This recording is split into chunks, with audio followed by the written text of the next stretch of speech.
সংসারের কাজ, মেয়ের দায়িত্ব সব কিছু একা হাতে সামলিয়ে সেলাই করে কিভাবে মাসে কিছু টাকা ইনকাম করি। হরে কৃষ্ণ বন্ধুরা, শুভ সকাল। আমি নদিয়া জেলার পাপিয়া। আমার এই ব্লগ চ্যানেলে সকল বন্ধুদের জানাই অনেক অনেক স্বাগত, অনেক অনেক ভালোবাসা। তোমরা সবাই কেমন আছো? আশা করছি তোমরা যে যেখানে আছো সবাই খুব ভালো আছো আর সুস্থ আছো। আমিও বেশ ভালো আছি। আজকে হচ্ছে বৃহস্পতিবার, এখন সকাল 7টা বাজে। এখন থেকে তোমাদেরকে সাথে নিয়ে ব্লগটা শুরু করছি। আশা করছি ব্লগটাও ভালো লাগবে। আজকের ভিডিওটা শুরু করলাম, মেয়েকে পড়তে দিয়ে আসলাম। তখন থেকে মেয়েকে তো পড়তে দিয়ে চলে আসলাম বাড়িতে এসে যে সংসারের কাজকর্ম শুরু করে দিয়েছি। তবে যাই হোক বন্ধুরা, ভিডিওটা স্কিপ না করে সম্পূর্ণ ভিডিওটা দেখার অনুরোধ থাকলো। আজকে কিন্তু বেশ কুয়াশা পড়েছে, 7টা বেজে গেছে, তাও তো তোমাদের সাথে শেয়ার করলাম যে কুয়াশা কেমন পড়েছে। মেয়ে যখন যাচ্ছিল দেখছিলে যে বাড়িঘরগুলো দেখা যাচ্ছিল না, তা একটু ঠান্ডা ঠান্ডা পড়ে গেছে। দেখো গায়ে একটা ওড়না জড়িয়ে নিয়েছি, দিয়েই কিন্তু কাজগুলো করা শুরু করে দিয়েছি। এই ঠান্ডাটাই কিন্তু লেগে যায় সবারই, এই ঠান্ডা গরম পড়ছে বলে। সকালের দিকে ঠান্ডা, এদিকে কিন্তু দুপুরের দিকে বেশ খানিকটা গরম লাগছে, তারই জন্যে কিন্তু ঠান্ডা গরম লাগে। তবে যাই হোক বন্ধুরা, গল্প করতে করতে বাসি বিছানাটাও কিন্তু গোছানো হয়ে গেল। জানলাটা খুলে দিলাম, তারপরে জানলাটাও কিন্তু ঝেড়ে দিয়েছি। আর এদিকে ওই সোফাটা থাকে, সোফাটাও কিন্তু গুছিয়ে নিয়েছি। এবার এই যে বাসি ঘরটাও ঝাড় দিয়ে নিচ্ছি। বেলা কিন্তু দিন দিন মনে হচ্ছে আরও ছোট হয়ে যাচ্ছে। আগে বেশ 5:30টায় সন্ধে লাগতো, এখন দুদিন দেখছি 5টা 15-20 ভিতরে সন্ধ্যাটা লেগে যাচ্ছে। তা দেরি হলেও ঘুম থেকে উঠতে তা কিন্তু ওই বেলার মধ্যেই সমস্ত কাজ কমপ্লিট করতে হচ্ছে। তা কি বলতো, তখন কিন্তু খুব তাড়াতাড়ি কাজগুলো করে ফেলতে হচ্ছে। আর আমাকে যেহেতু আমার সংসারের কাজ, মেয়ের দায়িত্ব, তারপরে একটা ব্যবসা আছে, সেটাকেও আমাকে একটু দেখাশোনা করতে হয়। তারপরে রয়েছে আমার সেলাইয়ের কাজ, সব কিছুই কিন্তু এই বেলার মধ্যেই সামলাতে হয়। তবে যাই হোক বন্ধুরা, দেখো গল্প করতে করতে কিন্তু ঘরগুলো সব ঝাড় দেওয়া হয়ে গেল। এবার ঘরগুলো সব মুছে নেব। ভাবি যে এখন ছোটোবেলা পড়েছে, একদিন বাদে বাদে ঘর মুছবো, তা কিন্তু আমার দ্বারাই হয় না, কেন কি জানি। যদি সকালবেলায় ঘরটা না মুছি, বেলার দিকে কিন্তু ঘরটা মুছে ফেলতে হয়। আমি যেন ওই ঘরের মধ্যে হাঁটাচলা করতে পারি না যদি না মুছি ঘরটা, সেরকম মনে হয়। তারই জন্যে কিন্তু আমার একটু অসুবিধা হয়। একটু দেরি হলেও আমি কিন্তু যেদিনকে দেখবে সকালে ঘর মুছছি না, সেদিন কিন্তু আমি দুপুরবেলায় ঘরগুলো সব মুছে ফেলি। বাড়িতে তো এখন কেউ নেই, দুষ্টু চলে গেল পড়তে, আর সবাই তো কাজে বেরিয়ে গেছে। আর এই যে এখন ফাঁকা বাড়ি থাকলে কিন্তু আমি কিন্তু কাজগুলো খুব তাড়াতাড়ি করে ফেলতে পারি। আর বাড়িতে যদি কেউ থাকে, কাজগুলো তখন কিন্তু আমার আগায় না। তা ফাঁকা বাড়ি ছিল বলে আজকে টাইমের মধ্যে কিন্তু সমস্ত কাজগুলো কমপ্লিট করে ফেলতে পেরেছি। মানে 9টার ভিতরে সমস্ত বাসি কাজ আমার কমপ্লিট হয়ে গেছে। এদিকে পাঁপড় নাড়াও কিন্তু হয়ে গেছে। পাঁপড় নাড়াটা তোমাদেরকে শেয়ার করিনি। তারপরে দেখো বাসি উঠানটা ঝাড় দিয়ে নিচ্ছি, পাঁপড়গুলো আগে নেড়ে আসি। যেহেতু রোদ্দুর উঠে যায়, আর রোদ্দুরের মধ্যে একা একা নাড়তে যেন ভালো লাগে না পাঁপড়গুলো, তারই জন্য কিন্তু আমি রোদ্দুর ওঠার আগেই পাঁপড়গুলো নেড়ে নিই। আর হনুমান থাকলে কিন্তু তখন আর নাড়ি না, বেলার দিকেই নাড়ি। তবে যাই হোক বন্ধুরা, সমস্ত বাসি কাজকর্মগুলো তো কমপ্লিট হয়ে গেছে। এবার স্নান করে নিয়েছি, নিয়ে ওই যে সূর্যদেবকে নমস্কার করে নিলাম। তারপরে তুলসী মন্দিরে জল দিয়ে তুলসী তলাকেও নমস্কার করে নিলাম। সেই সময় কিন্তু আমি মন্ত্র বলি, তোমাদেরকে বলেছিলাম একটা ভিডিওয় আমি শোনাবো তোমাদেরকে।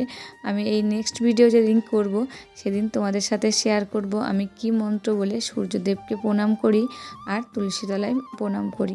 তারপরে এই যে ঘরে চলে এসেছি, করে নিলাম চা। আর তার আগে তো গরম জল খেয়ে নিয়েছি, আর আমার জন্য চা করে নিয়েছি, আর মেয়ের জন্য এই যে দুধ গরম করে নিলাম, আর দুজনের জন্যে 4টে পাউরুটি ছেঁকে নিয়েছি। তা সকালে খাওয়া দাওয়া কমপ্লিট হয়ে গেছে। তারপরে দেখো দুপুরে রান্নার জন্য রেডি করছি। আর যখন পাঁপড় নাড়তে গেছিলাম তখনই কিন্তু পুঁই শাকগুলো কেটে নিয়ে এসেছি। তা এখন দেখো বানিয়ে নিচ্ছি সবজিগুলো সব, তারপরে কিন্তু রান্না বসাবো। তা দেখো সবজিগুলো তো বানানো হয়ে গেছে, আর এখন সব ধুয়ে নিচ্ছে এক এক করে। আর আজকে করব কাতলা মাছ, ফ্রিজে ছিল, দেখো সেই মাছগুলো বের করে রেখেছি, তাও কিন্তু বরফ এখনও ছাড়িনি, সকালবেলায় বের করেছি। আর যেহেতু ঠান্ডা পড়েছে, একটু বরফ ছাড়তে কিন্তু দেরি হচ্ছে। তা দেখো এখন মাছগুলো সব ধুয়ে নিচ্ছি, যেগুলো রান্না করব সেইগুলো নিয়ে নিলাম, আর যেগুলো রান্না করব না সেইগুলো আবার ফ্রিজে রেখে দিয়ে আসবো। সবজি আর মাছ তো ধোয়া হয়ে গেল, এবার চালগুলো ধুয়ে নিচ্ছি। চালগুলো ধুয়ে খানিকটা ভিজিয়ে রাখতে হয়, তাহলে বেশ ভাতগুলো একটু সরু সরু হয় আর ভাত কিন্তু তাড়াতাড়ি রান্না হয়ে যায়। এতে কিন্তু আমাদের গ্যাসটা একটু কম পড়ে। তবে যাই হোক বন্ধুরা, সমস্ত কিছু কমপ্লিট করে এইদিকে কিন্তু পুঁই শাকটা একটু সিটি বসিয়ে দিয়েছি। তারপরে কিন্তু এই যে বাটনা করতে চলে এসেছি। আমার ওই যে ছোট মিক্সিটা খারাপ হয়ে গেছে, তার জন্যে কিন্তু এখন শিলনোড়ায় আমাকে বাটনা করতে হয়। তা বাটনা হয়ে গেছে, এইদিকে পুঁই শাকটা নামিয়ে নিয়েছি। তারপরে কিন্তু এই দেখো মাছ ভাজা বসিয়ে দিয়েছি। বিউটি আফরিনা ফ্যামিলির থেকে বলেছে, দিদিভাই তুমি আমার কমেন্টের নামগুলো নাও না। না দিদিভাই, আমি সবারই কমেন্টের নামগুলো নিই, আর এই যে আজকেও কিন্তু তোমার নামটা নিয়ে নিলাম। তবে দেখো মাছগুলো ভাজা হয়ে গেছে, একবারে কিন্তু ভাজা হয়নি, দুইবারে ভেজেছি। তারপরে ওই তেলের মধ্যেই জিরে তেজপাতা ফোড়ন দিয়ে দিয়েছি, দিয়ে আলুগুলো দিয়ে ভাজা ভাজা করে নিয়েছি। আর এদিকে যে মশলাটা করে নিয়ে আসলাম আদা জিরে লঙ্কা বাটা, সেটাকেই দিয়ে দিয়েছি, আর দিয়েছি একটু টমেটো কুচি দিয়ে ভালো করে কষিয়ে নিয়েছি। নিয়ে এই যে জল ঢেলে দিয়েছি। এবার যেই ফুটে উঠবে, আলুগুলো সিদ্ধ হয়ে যাবে, তখনই কিন্তু মাছগুলো দিয়ে দিয়েছি।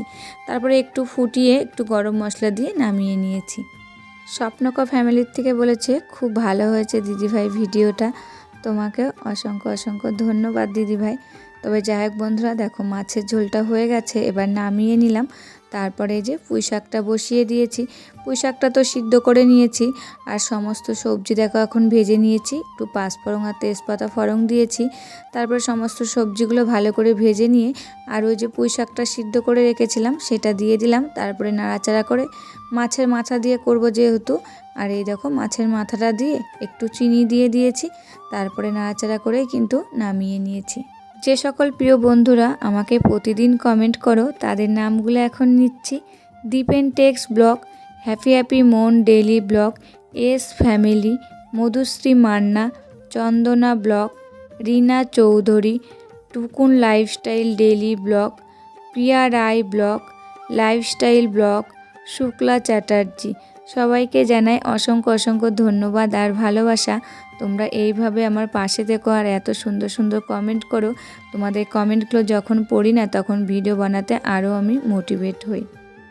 যে সকল প্রিয় বন্ধুরা আমার প্রতিদিন ভিডিও দেখো, তারা তো জানোই সংসারে আমি একা। তা আমাকেই সমস্ত কাজ কিন্তু একা হাতে করতে হয়, মেয়েকেও সামলাতে হয়। তারপরেও কিন্তু আমি ঘরে বসে কিছু টাকা উপার্জন করি। যেহেতু আমি একটা সেলাইয়ের কাজ করি, মাসের শেষে কিন্তু কিছু টাকা আমি ওই সেলাইয়ের কাজ থেকে ইনকাম করতে পারি। সেই টাকাটা কিন্তু আমার সংসারে লাগে। যেহেতু আমাদের গ্রামের পরিবেশ, এখানে আমরা তো সেরকম কিছু করতে পারি না। তা ওই প্রত্যেকটা ঘরে ঘরেই কিন্তু এখানে সেলাই মেশিন রয়েছে।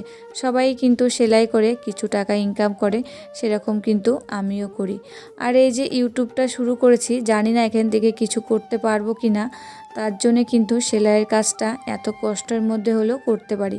আর যারা ইউটিউবে কাজ করে তারা কিন্তু জানে যে ভিডিও এডিট করা থেকে শুরু করে সাউন্ড দেওয়ার থেকে শুরু করে কতটা খাটনি করতে হয়, তারপরে কিন্তু এখানে একটা কিছু করা যায়। তার জন্যে কিন্তু আমি এই কাজটা এখনও ছাড়িনি। এত কষ্ট করার পরেও এই সেলাইয়ের কাজটা করি। আমার মতন যারা হাউস ওয়াইফ ঘরে বসে থাকো, কিছু করো না, তোমরা কিন্তু এই সেলাইয়ের কাজটা চাইলে করতে পারো। কি বলো তো, কোনো কাজই ছোট না। আর এই কাজটা করে কিন্তু মাসে কিছু টাকা ইনকাম করতে পারবা। সেই ইনকামের টাকাটা নিজের টাকা বলে অনেকটাই কিন্তু আমাদের আনন্দের হয়। আর এই টাকাটা কিন্তু আমরা কিছু কাজেও লাগাতে পারি। তবে যাই হোক বন্ধুরা, অনেক গল্প করে ফেললাম। আর আমি যে সংসার সামলিয়ে সেলাইটা করি, তা আমি কিন্তু একটা রুটিন মেনে নিয়েছি, রুটিন বানিয়ে নিয়েছি, এই সময় এই কাজটা করব। তা দেখো সংসারের সমস্ত কাজ কমপ্লিট হয়ে গেছে, এখন কিন্তু আমি সেলাইয়ে বসে গেছি। এদিকে কিন্তু মেয়েকেও সামলাই। তা মেয়ের যেহেতু পরীক্ষা বলে পাশে বসিয়ে নিয়েছিলাম, ও পড়ছিল আর আমি কিন্তু সেলাই করছিলাম। এইভাবেই কিন্তু আমি সংসারের কাজ, মেয়ে, সেলাই সামলাই। তবে যাই হোক বন্ধুরা, আজকে এখানেই